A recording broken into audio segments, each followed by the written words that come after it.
2026 সালের বাজেটে স্বামী স্ত্রী যৌথ আয়করে বড় ছাড়ের প্রস্তাব।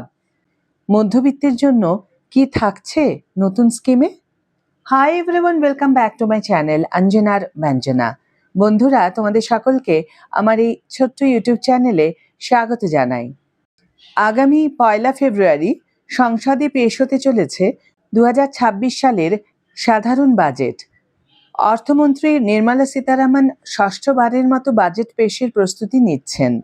এই বাজেট ঘিরে মধ্যবিত্ত এবং চাকুরিজীবীদের প্রত্যাশা এখন তুঙ্গে।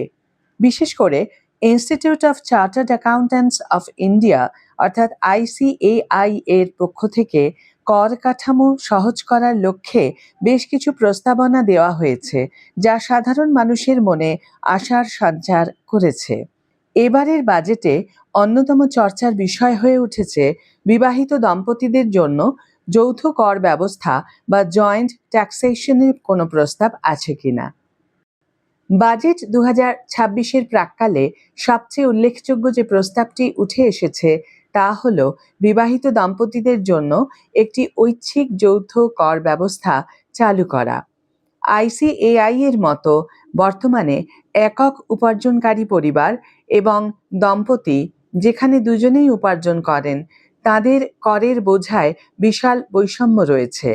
সহজ কথায়, যদি একটি পরিবারে শুধুমাত্র স্বামী বা স্ত্রী উপার্জন করেন তবে তাদের করের বোঝা সেই পরিবারের তুলনায় বেশি হয় যেখানে স্বামী স্ত্রী দুজনেই সমানভাবে আয় করেন এবং দুজনেই পৃথকভাবে করমুক্ত আয়ের সুবিধা পান।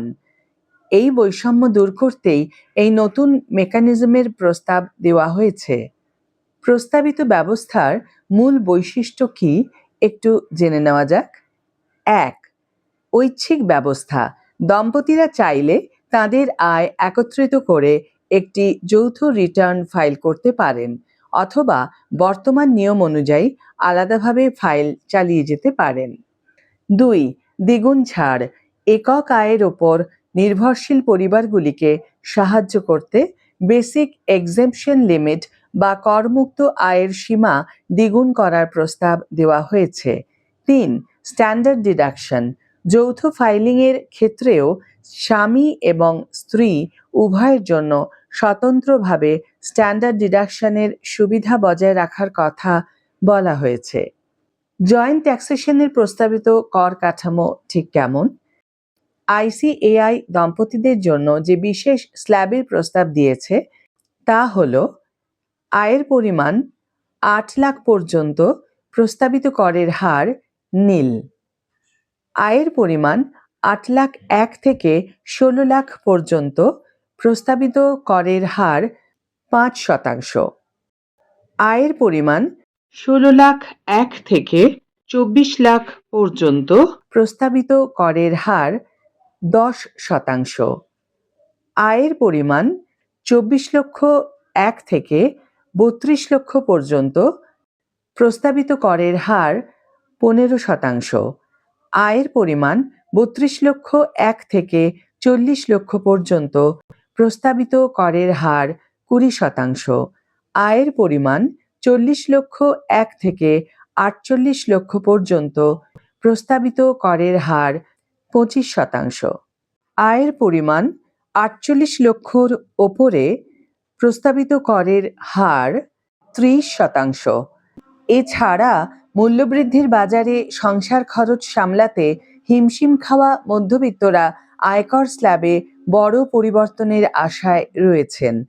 বর্তমানে নতুন কর কাঠামো বা নিউ ট্যাক্স রেজিমে 3 লক্ষ টাকা পর্যন্ত আয় করমুক্ত অর্থাৎ রিবেট সহ 7 লক্ষ টাকা পর্যন্ত।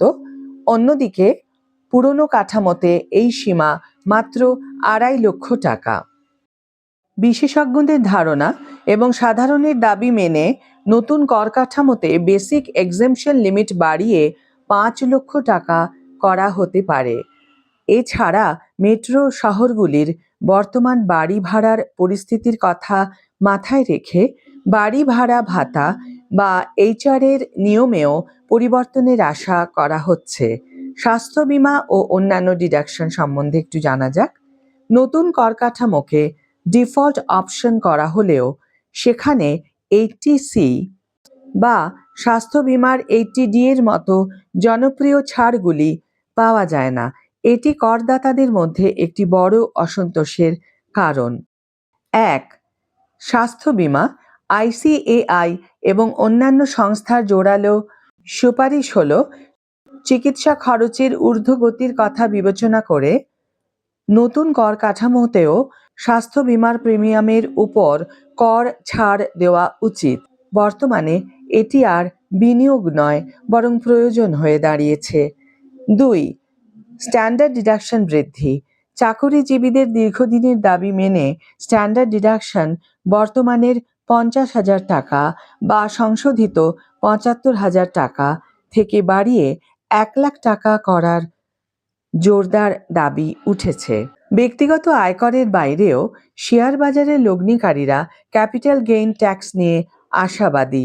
সিকিউরিটিজ ট্রানজাকশন ট্যাক্স অর্থাৎ STT এবং ল ফার্ম ক্যাপিটাল গেইনস অর্থাৎ LTCG করের হারের যৌক্তিকীকরণের দাবি রয়েছে। পাশাপাশি ডিভিডেন্ডের উপর ডাবল ট্যাক্সেশন বা দ্বৈত কর ব্যবস্থা, যেখানে কোম্পানি লাভের উপর কর দেয় আবার শেয়ার হোল্ডার ডিভিডেন্ড পাওয়ার সময় কর দেন, তা সমাধানেরও আর্জি জানানো হয়েছে। বাজেট পেশ হতে আর মাত্র কয়েকদিন বাকি।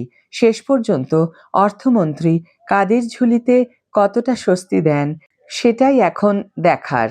এই নিবন্ধটি শুধুমাত্র তথ্যের উদ্দেশ্যেই তৈরি। এটি কোনো প্রকার আর্থিক পরামর্শ নয়। বিনিয়োগ বা কর সংক্রান্ত যে কোনো সিদ্ধান্তের জন্য একজন নথিভুক্ত আর্থিক উপদেষ্টার পরামর্শ নিতে হবে। আজকের ভিডিও এখানেই শেষ করছি বন্ধুরা। ভিডিওটি যদি কার্যকর বলে মনে হয়ে থাকে তাহলে অবশ্যই একটি ছোট্ট করে লাইক দিও, শেয়ার করো বন্ধুদের সাথে, কমেন্ট করে জানিও তোমাদের মতামত। যারা এখনো আমার চ্যানেলটিকে সাবস্ক্রাইব করোনি তারা অবশ্যই চ্যানেলটিকে সাবস্ক্রাইব করে আমার পাশে থেকো, আর যারা অলরেডি সাবস্ক্রাইব করে দিয়েছো তাদের জন্য আমার অনেক ভালোবাসা এবং অনেক ধন্যবাদ। আজ তাহলে বিদায় বন্ধু, দেখা হবে পরের ভিডিওতে। ভালো থেকো, সুস্থ থেকো, সঙ্গে থেকো।